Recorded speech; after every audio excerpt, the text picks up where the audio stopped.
auto scroll in your TikTok iPhone.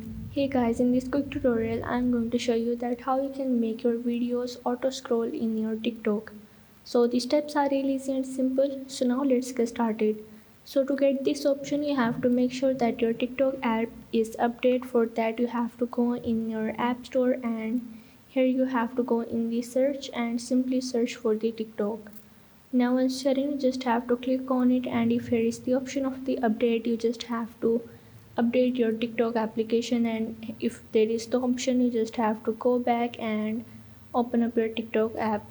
So now once you're in, from there you just have to select the video from which you want to auto scroll, and once you select the video you just have to tap and hold it, and as you can see that here is the option of the auto scroll. You just have to click on it, and from here you are able to add the auto scroll in your iPhone.